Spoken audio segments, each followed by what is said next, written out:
O rei Belçazar fez um grande banquete a 1000 de seus maiorais, e bebeu vinho diante destes 1000. Tendo Belçazar experimentado o vinho, mandou trazer os vasos de ouro e de prata que seu pai Nabucodonosor tirara do templo de Jerusalém, para que bebessem com eles o rei e seus maiorais, suas mulheres e suas concubinas. Então trouxeram os vasos de ouro que foram tirados do templo da casa de Deus, que estava em Jerusalém, e beberam com eles o rei e seus maiorais, suas mulheres e suas concubinas. Beberam vinho, e louvaram aos deuses de ouro e de prata, de bronze, de ferro, de madeira, e de pedra. Mas, de repente apareceram dedos de mão humana que começaram a escrever no reboco da parede, da parte mais iluminada do palácio real. O rei observou a mão enquanto ela escrevia. Então o semblante do rei se mudou, e seus pensamentos o perturbaram. As juntas de seus lombos se desataram, e seus joelhos se bateram um com o outro. O rei clamou em alta voz que trouxessem astrólogos, caldeus e adivinhos. O rei falou, e disse aos sábios da Babilônia: qualquer um que ler esta escritura, e me mostrar sua interpretação, será vestido de púrpura, terá uma corrente de ouro a seu pescoço, e será o terceiro líder no reino. Então vieram todos os sábios do rei, mas não puderam ler a escritura, nem fazer saber ao rei sua interpretação. Então o rei Belçazar ficou muito perturbado, e se mudou seu semblante. Seus maiorais estavam perturbados. A rainha, por causa das palavras do rei e de seus maiorais, entrou na casa do banquete. A rainha disse: ó rei, vive para sempre. Não te perturbem teus pensamentos, nem se mude teu semblante. Em teu reino há um homem no qual mora o espírito dos deuses santos, e nos dias de teu pai se achou nele luz, inteligência e sabedoria, como a sabedoria dos deuses. E teu pai, o rei Nabucodonosor, o rei, teu pai, o constituiu por príncipe sobre os magos, os astrólogos, os caldeus e os adivinhadores. Pois nele foi achado um espírito extraordinário, conhecimento e entendimento, interpretando sonhos, resolvendo enigmas e desfazendo dúvidas. Ele é Daniel, a quem o rei pôs por nome Beltesazar. Chame-se agora Daniel, e ele mostrará a interpretação. E o rei disse a Daniel: és tu aquele Daniel dos cativos de Judá, que meu pai trouxe de Judá? Pois tenho ouvido de ti que o espírito dos deuses está em ti, e que em ti se acha luz, entendimento e extraordinária sabedoria. E agora foram trazidos diante de mim sábios e astrólogos, para que lessem esta escritura, e me fizessem saber sua interpretação, mas eles não puderam mostrar a interpretação destas palavras. Eu, porém, tenho ouvido sobre ti que podes dar interpretações e solucionar dúvidas. Agora, se puderes ler esta escritura, e fazer-me saber sua interpretação, serás vestido de púrpura, corrente de ouro terás em teu pescoço, e serás o terceiro líder no reino. Então Daniel respondeu, e disse diante do rei: fiquem contigo tuas dádivas, e dá teus presentes a outro. Contudo lerei a escritura ao rei, e lhe farei saber a interpretação. Quanto a ti, ó rei, o Deus Altíssimo deu a teu pai Nabucodonosor o reino, a grandeza, a glória e a majestade. E pela grandeza que ele lhe deu, todos os povos, nações e línguas tremiam e temiam diante dele. Ele matava a quem queria, e concedia vida a quem queria. Ele engrandecia a quem queria, e abatia a quem queria. Mas quando seu coração se exaltou, e seu espírito se endureceu em soberba, ele foi deposto do trono de seu reino, e a glória lhe foi tirada. E foi expulso dentre os filhos dos homens, e sua mente se tornou semelhante à dos animais, e com asnos selvagens foi sua morada. Foi alimentado com erva tal como os bois, e seu corpo foi molhado com o orvalho do céu, até que entendeu que o Deus Altíssimo tem o domínio sobre os reinos humanos, e constitui sobre eles a quem ele quer. E tu, Belçazar, filho dele, não humilhaste teu coração, mesmo sabendo de tudo isto. Em vez disso exaltaste a ti mesmo contra o Senhor do céu, pois trouxeram diante de ti os vasos de sua casa, e tu, teus maiorais, tuas mulheres e tuas concubinas, bebestes vinho neles. Além disto, louvaste a deuses de prata, ouro, bronze, de ferro, madeira e pedra, que não veem, nem ouvem, nem têm conhecimento algum. Porém ao Deus em cuja mão está tua vida e todos os teus caminhos, a ele não glorificaste. Então dele foi enviada aquela parte da mão que esculpiu esta escritura. Esta é a escritura que foi escrita: Mene, Mene, Tekel, Parsim. Esta é a interpretação daquilo. Mene, contou Deus o teu reino, e o acabou. Tekel, pesado foi na balança, e foi achado em falta. Pérez, dividido foi teu reino, e entregue aos medos e aos persas. Então Belçazar deu ordens, e vestiram a Daniel de púrpura, puseram uma corrente de ouro em seu pescoço, e anunciaram que ele seria o terceiro líder no reino. Naquela mesma noite Belçazar, rei dos caldeus, foi morto.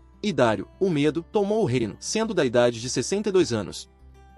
E também houve falsos profetas entre o povo, assim como também haverá falsos instrutores entre vós, que disfarçadamente introduzirão heresias de perdição, e negarão ao Senhor que os comprou, trazendo sobre eles mesmos repentina destruição. Muitos seguirão suas perdições, e por meio deles o caminho da verdade será insultado. E por ganância, eles vos farão de mercadoria com palavras falsamente inventadas, sobre os quais desde muito tempo não está a condenação sem efeito, e sua perdição não cochila. Porque se Deus não perdoou aos anjos que pecaram, em vez disso lançando-os no inferno, entregou-os às cadeias da escuridão, escuridão, tendo sido reservados para o julgamento, nem perdoou ao mundo antigo, mas guardou a Noé, anunciador da justiça, com outros 7, trazendo dilúvio sobre o mundo dos ímpios, e condenou as cidades de Sodoma e Gomorra à destruição, reduzindo-as a cinza, e pondo-as como exemplo para os que vivessem impiamente, e livrou ao justo Ló, que estava cansado do corrupto modo de viver dos maus. Porque, enquanto aquele justo habitava entre eles, todo dia ele atormentava sua justa alma, ao ver e ouvir as injustas obras deles. Assim o Senhor sabe livrar os devotos das tentações, e reservar aos injustos para o dia do julgamento, para serem punidos. Porém, principalmente aos que segundo a carne andam em mau desejo de impureza, e desprezam as autoridades, atrevidos, agradando a si mesmos, não tendo medo de insultar as coisas dignas de glórias, ainda que até os anjos, sendo maiores em força e poder, não trazem juízo insultuoso contra elas diante do Senhor. Mas estes, como animais irracionais, que seguem a natureza, gerados para prisão e destruição, insultando aquilo que não entendem, perecerão na corrupção deles, recebendo o pagamento da injustiça, tendo como prazer seus maus desejos durante o dia, sendo manchas e defeitos, tendo prazer em seus enganos, participando do banquete convosco, tendo os olhos cheios de adultério, e nunca parando de pecar, iludindo as almas inconstantes, tendo o coração exercitado na ganância, filhos da maldição, que tendo deixado o caminho direito, se desviaram, seguindo o caminho de Balaão, filho de Bosor, que amou o pagamento da injustiça. Mas ele teve a repreensão de sua transgressão, o mudo animal de jugo, falando em voz humana, impediu a loucura do profeta. Estes são fontes sem água, nuvens levadas pela tempestade, para os quais a escuridão das trevas está reservada para sempre. Porque ao falarem coisas muito arrogantes de vaidade, iludem com os maus desejos da carne, e com perversões, aqueles que já tinham realmente escapado dos que andam no erro, prometendo-lhes liberdade, mas sendo eles mesmos servos da corrupção, porque aquele de quem alguém é vencido, do tal também se faz servo.